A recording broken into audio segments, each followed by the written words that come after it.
Nous sommes de retour dans cette émission spéciale édition de Yves Kenao. Je vais prendre quelques minutes pour parler de la Guinée-Conakry avec le président Alpha Condé et son fameux troisième mandat. Chers téléspectateurs et chers Africains, ça fait des fois mal de voir que ceux qui ont crié haut et fort à la démocratie, que ceux qui ont été élus démocratiquement, dès qu'ils arrivent au pouvoir, essaient d'être plus dictateurs que ceux qui ont pris le pouvoir par la force. Alpha Condé en est un exemple typique. Vous savez, Alpha Condé a lutté pendant plusieurs années, pendant plusieurs décennies. Et à un moment donné, tout le monde avait cru qu'il incarnait cette nouvelle génération de ceux-là qu'on appelle entre guillemets démocrates.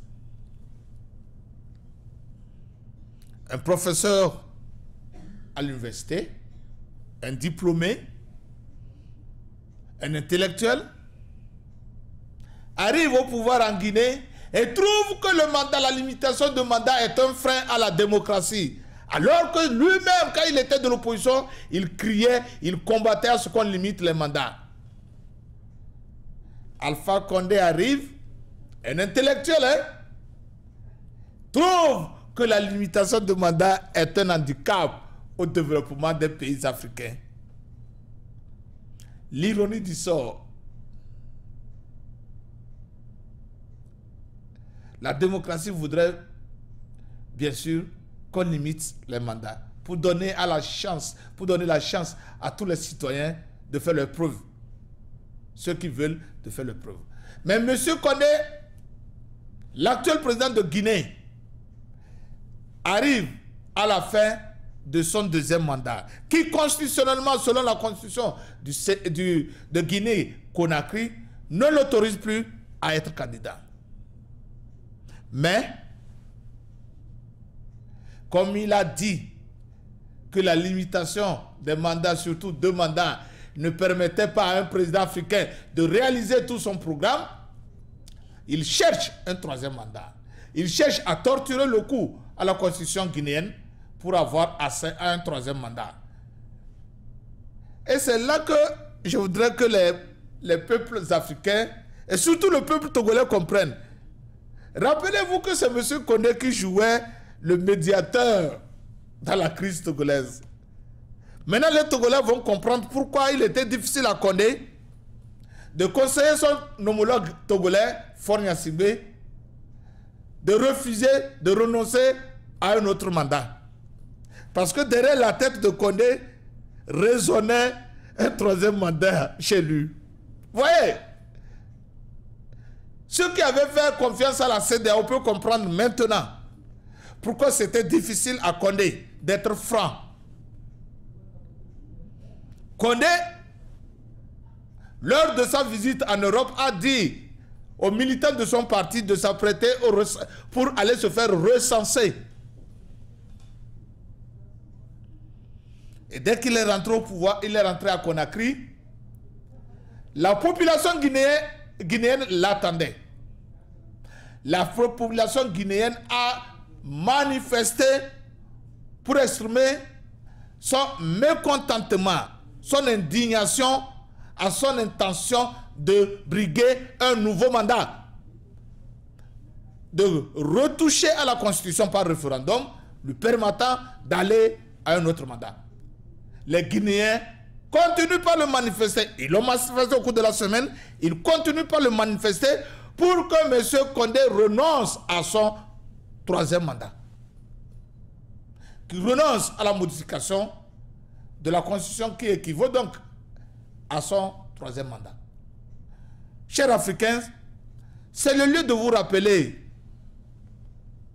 que lorsque vous avez la chance de choisir, choisissez un homme intègre. Je voudrais que vous fassiez très attention à ces appellations démocrates. Je suis démocrate. Je suis ceci, je suis cela. Je voudrais aussi vous dire qu'il ne s'agit plus de dire que celui-là est professeur d'université en France, ou il a fait ses études en France, ou il est diplômé de Harvard, ou de Sorbonne, ou il est diplômé de telle ou telle université. C'est le moment de choisir celui-là qui vit vos peines. Celui-là qui vit avec vous tous les jours. Celui-là qui est plus ou moins indépendant par rapport à l'extérieur.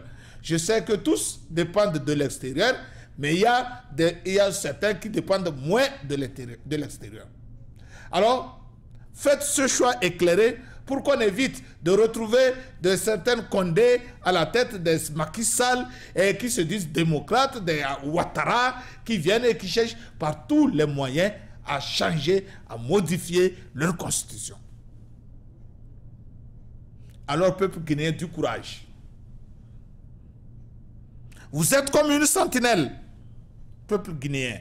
La nuit est longue, peuple guinéen, mais le jour arrivera. Je vous remercie. C'est sur cette expression d'espoir, de hope pour le peuple guinéen que je termine l'émission d'aujourd'hui. Je m'appelle Yves Kenao. Merci de m'avoir suivi. Et je vous rappelle que vous avez suivi l'émission spéciale édition. Malik Sall, merci pour la réalisation. Et vous à la maison, merci pour la confiance que vous placez en Tempo Afrique TV. Special Edition est revenu en force. Nous allons nous retrouver le mardi prochain pour un autre numéro. Jusqu'à présent, jusque-là, dormez bien. Que Dieu Tout-Puissant vous protège. Et que je vous retrouve la semaine prochaine. Bye bye et bien de choses chez vous.